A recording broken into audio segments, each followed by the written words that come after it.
My name is John Armstrong. I'm a painter in Port Slade, and I've been painting for about 80 years. I started in landscape when I was about 10 or 11 or 12. My first interest in landscape was probably with trees. And I began to think that trees were very good to paint and to draw. And I painted hills and all manner of things in nature. I began to think that trees were more than just trees to look at, and their purpose was symbolic, representing growth from darkness to light. I saw hills representing aspiration, that you looked up to the hills. Going from nature to Christian symbolism was a kind of transition.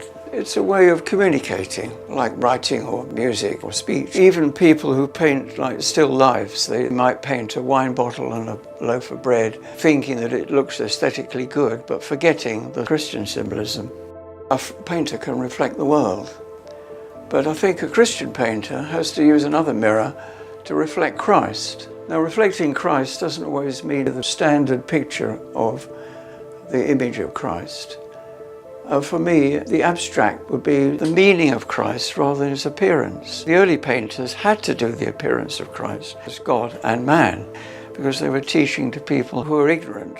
But I think we've passed that stage in terms of Christian painting, that we're painting things to do with what he's saying, what he's meaning, to paint something that says love one another, which is the Christian message. And who can paint the image of the Holy Spirit? I mean, the most famous thing is the dove, of course, of the Holy Spirit. And another symbol is the fire. And another thing, of course, is the wind or the breath of God. And so this is an example of perhaps the breath of God. Quite often nowadays, images come up on the screen 3 to a second, which is very bad for us. We should be able to look at pictures for a long time in order to let the colours and the shapes inform us. It speaks to people through not their intellect, but through their very being. And so in order to paint something, you have to paint from your being. We have a responsibility to communicate through the soul, not through the technology that's destroying us. It's like a dialogue that you have to speak with the painting.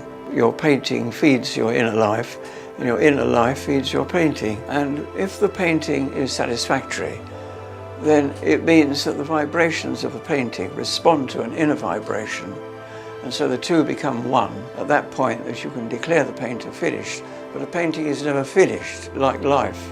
It's an ongoing pilgrimage. Joy is another thing. My joy, he says, may be in you. If the joy is in you, then what else can you do but share it? I think God is the creator of the universe. And I think artists are also creators.